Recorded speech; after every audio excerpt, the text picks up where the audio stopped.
स्वागत है आपका अलजेब्रा एकेडमी में। हम कक्षा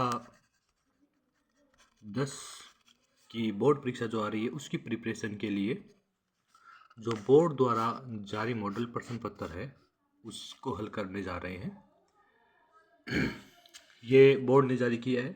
जैसे मैंने अभी संजीव डेस्क वर्क ले रखी है, लेकिन आप कोई भी डेस्क वर्क लेंगे तो ये सेम ही रहेगा। चलिए हम सबसे पहले क्वेश्चन नंबर 1 को हल करते हैं। 10th क्लास की जो मैथ है उसे पास आउट करना और उसमें अच्छे अंक बनाना काफ़ी ज़्यादा ईजी है।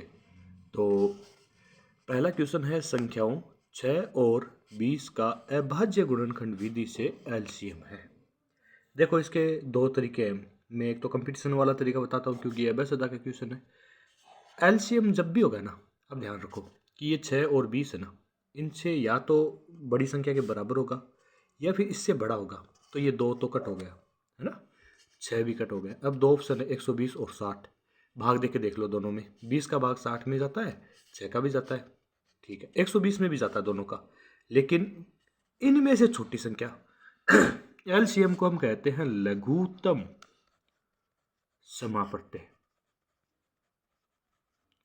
अच्छा, लघुत्तम समापत्ति मतलब इन दोनों का जो एलसीएम है वो सबसे छोटा आना चाहिए। ये भी इसमें भी भाग जाता है लेकिन सबसे छोटा यही है, इससे छोटा कोई नहीं है। तो इसमें उत्तर हो गया हमारा 6। और दूसरा तरीका अपना जो ऑल द बेस्ट तरीका है वो ये है कि 6 ले लिया, 20 ले लिया, अब दोनों भाग देते जाओ। जैसे इस 2 का भाग दिया हमने, 3 आ गया आपके और 10 आ गया। 3 का भाग इसमें जाएगा एक बार, इसमें जाएगा नहीं, छोड़ दो। अब 10 ही है तो 10 का ही दे दो आप, है ना। तो 1 आ गया और 1 आ गया। तो इनको गुणा कर लो, 2 गुणा 3 गुणा 10, तो ये हो गए 3 दूनी 6 और 6 को 10 से गुणा किया 60। ठीक है, तो ये आपका सबसे सटीक तरीका है। इससे सटीक तो कोई तरीका है ही नहीं। बाकी कंपटीशन में क्या होते हैं, बड़े बड़े क्वेश्चन आते हैं तो उससे वो आदत लग गई है कि ये ऐसे कर लेते हैं ना। दूसरा सवाल आपके पास x² - 7x + 12 के शून्यकों का योग है।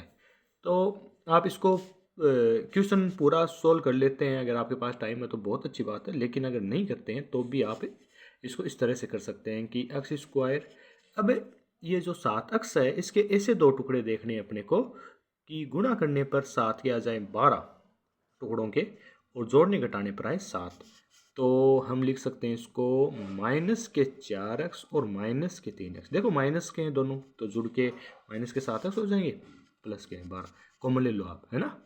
वैसे तो देखो ये दोनों माइनस के आ रहे हैं ना, सीधा सीधा जोड़ दो आप कि ये हो जाएंगे उधर 0 की उधर जाकर हो जाएंगे +4 और +3 और दोनों का योग देखा है तो हो गया 7। लेकिन हम करके देख लेते हैं, चलो करके देखते हैं। तो ये आपके पास आ गया, इन दोनों में x कॉमन आया ना, तो आपके पास आ गया x -4 और यहाँ -3 कॉमन आया तो ये हो गया x प्लस, यहाँ माइनस है ना तो अंदर गुणा होते ही हो गया माइनस और 4।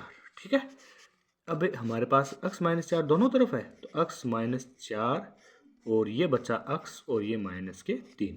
ठीक है, अब हम इनको 0 के बराबर रखेंगे, यानी x -4 को भी 0 के बराबर रखेंगे तो x बराबर तो हो जाएगा 4 और दूसरा x -3 को भी 0 के बराबर रखेंगे तो x बराबर हो जाएगा 3। ठीक है, और इन दोनों को जोड़ेंगे, शून्यकों का योग करेंगे तो हमारे पास आ गया 7।